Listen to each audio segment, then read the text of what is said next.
लूंगा 6 उसकी 12 और 13 आयत को हम पढ़ेंगे। उसमें लिखा है कि उन दिनों में वह पहाड़ पर प्रार्थना करने के लिए गया और परमेश्वर से प्रार्थना करने में सारी रात बिताई। जब दिन हुआ तो उसने अपने चेलों को बुलाकर उनमें से 12 चुन लिए और उनको प्रेरित कहा।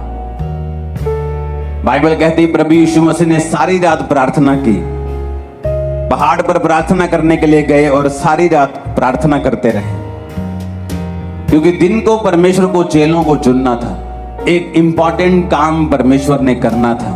परमेश्वर ये नहीं चाहते थे कि वो चर्च को, कलीसिया को, लोगों को, क्योंकि प्रभु जानते थे कि उनका एक लिमिटेड टाइम है जो उन्होंने जीना है और उसके बाद क्रूस पर चढ़ना है, मरना है और फिर तीसरे दिन मुर्दों में से जी उठना है, फिर 40 दिन प्रीच करना है और उसके बाद 41वें दिन स्वर्ग पे चले जाना है और फिर उसने लेने आना है। ये परमेश्वर को मालूम था।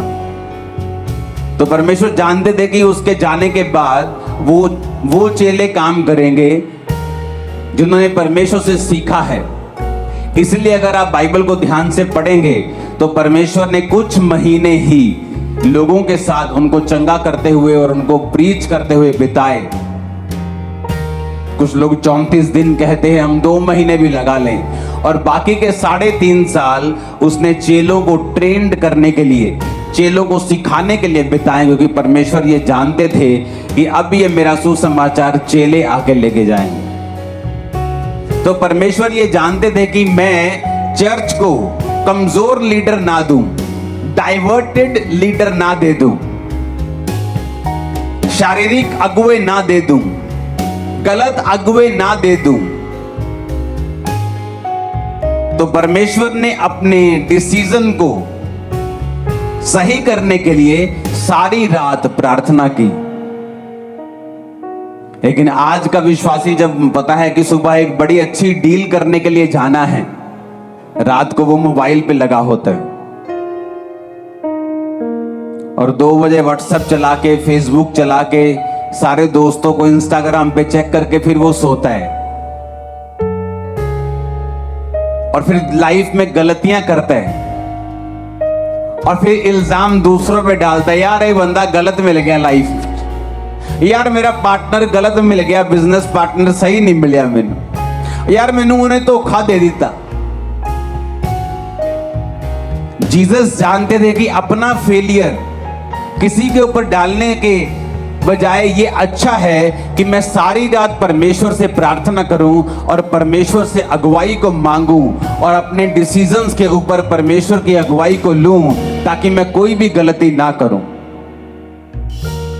हालांकि उन 12 चेलों में से एक व्यक्ति शैतान था, यहूदा इस्करियोती, लेकिन वो भी परमेश्वर की इच्छा के नीचे ही था कि उसका चेला ही उसे पकड़वाएगा, उसका प्रेम करने वाला, उसको चुंबन देने वाला, किस करने वाला चेला ही उसे पकड़वाएगा।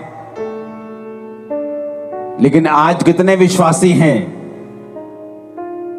जो अपनी लाइफ के इंपॉर्टेंट डिसीजंस लेने हो तो वो प्रार्थना के साथ जाते हैं। आपके बच्चों को कौन से स्कूल में डालना है, ये प्रार्थना का विषय है। अब वो किस जगह पर कैसे सेवकाई करनी है, प्रार्थना का विषय है। इस सेवकाई को करने से पहले, इस सेवकाई को शुरू करने से पहले मैं लंबी लंबी रातों प्रार्थनाओं में रहा हूं कि मुझे किस तरह से शुरुआत करनी है, कहां करनी है, मुझे कुछ मालूम नहीं था। बाइबल कहती है प्रार्थना छुटकारे को लेके आती है, लेकिन आज कितने विश्वासी हैं जो प्रार्थना करते हैं। अक्टूबर महीना एक बहुत स्पिरिचुअल महीना है और सबसे इंपॉर्टेंट महीनों में एक है आप लोगों के लिए। मैं आपको बता रहा हूं स्पिरिचुअली, मैं इसमें डिटेल में नहीं जाना चाहता। लोग जादू और टोनों के नीचे रहते इन महीनों में, लेकिन इन्हीं महीनों में परमेश्वर का आत्मा भी आपकी लाइफ में बड़े काम करना चाहता है। बहुत लोग ये जानते हैं कि प्रार्थना करने से वो छूट जाएंगे, लेकिन जब भी वो प्रार्थना करने के लिए बैठते हैं, शैतान पूरी तरह से उन पे फाइट करता है। आपके परिवार के बीच से होके, आपके शरीर के बीच से होके, इच्छाओं के बीच से होके, आपको जब प्रार्थना करने का समय होता है, हर तरह के नेगेटिव ख्याल आपके मन में आता है, हर तरह का अविश्वास आपके मन में आता है। तो मैं भी ये क्वेश्चन करना चाहता हूं कि जब आप प्रार्थना करने के लिए बैठते हैं तभी ऐसा क्यों होता है? आप टीवी देखने के लिए बैठते तब ऐसा क्यों नहीं होता? जब आप प्रार्थना करने के लिए बैठते हैं तभी अविश्वास मन में क्यों आता है? तभी शैतान मन में क्यों आता है? तभी नेगेटिव बात मन में क्यों आती है? तभी पाप मन में क्यों आता है? क्योंकि शैतान को मालूम है प्रेयर में छुटकारा है। उसको पता है कि प्रेयर के द्वारा ही आप अगले लेवल तक जा सकते हो। उसको पता है कि प्रेयर के द्वारा ही आप ऐसे डिसीजन ले सकते हो जो आप अपने दिमाग से कभी नहीं ले पा रहे थे।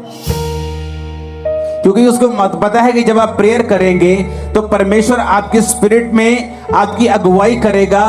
झट से आपको अंदर एक लाइट की तरह जगता है, जैसे लाइट जगती है ना एकदम कमरे में, वो मोमेंट एक लाइट की तरह होता है। जस्ट आपकी स्पिरिट में ऐसे आता है लाइट की तरह, और आपको मालूम होता है कि परमेश्वर ने आपसे बात की।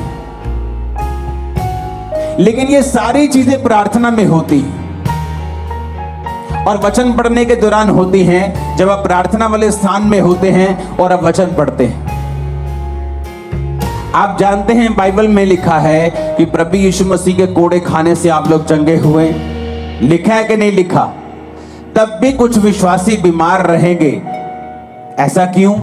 अगर यीशु मसीह के कोड़े खाने से हम चंगे हुए हैं, अगर हमारे परमेश्वर ने प्राइस पे कर दिया है, मूल्य अदा कर दिया है, तो फिर भी बीमारी क्यों? बीमारी इसलिए क्योंकि बाइबल का वचन कभी भी अपने आप पूरा नहीं होता। जिस तरह इंडिया का संविधान जो आपको ताकत देता है, जो ये कहता है कि जब आपने एक प्रॉपर्टी के पैसे पे कर दिए और वो प्रॉपर्टी की रजिस्ट्री आपके नाम के ऊपर है, तो कोई दूसरा उस पर कब्जा नहीं कर सकता, लेकिन फिर भी लोग कब्जा कर लेते हैं, हाँ या ना? फिर आप क्या करते हैं? आप कोर्ट में जाते हैं। आप कोर्ट में जाके बोलते हैं जज साहब को, जज साहब आपके संविधान में लिखा है कि ऐसा ऐसा ऐसा लॉ है, इस लॉ के मुताबिक ये मैं इस प्रॉपर्टी का मालिक हूं, कागज मेरे नाम पे हैं। तो वो जज डिसीजन देता है, जब सब कुछ जांच परख लेता है कि उस बंदे को बाहर निकाला जाए। लेकिन अगर आप केस नहीं करेंगे तो वो बंदा जो है वो आपकी प्रॉपर्टी के ऊपर कब्जा किए रहेगा। आप रोते रहिए, आप करलाते रहिए, आप भीख मांगते रहिए, आप रेंट पे रहते रहिए, आप कुछ भी करते रहिए, नुकसान झेलते रहिए, लेकिन ये सारी चीजें आपका छुटकारे का कारण नहीं बन सकती जब तक आप केस नहीं करेंगे। उसी तरह से आपको परमेश्वर के वचन जो बाइबल में लिखे हैं अपने आप से कभी भी पूरे नहीं होंगे जब तक आप इन वचनों को लेंगे नहीं। Thank you Jesus, hallelujah. मेरा ईमान है कि आप इन वीडियो के वसीले से बहुत बरकत को पा रहे हैं। इसी तरह की और वीडियो देखने के लिए आप हमारे चैनल को सब्सक्राइब करें। वीडियो अच्छी लगे तो दूसरों के साथ भी शेयर करें ताकि आने वाली हर एक वीडियो आप तक पहुंचती रहे। खुदा आप सबको बरकत दे। God bless you all.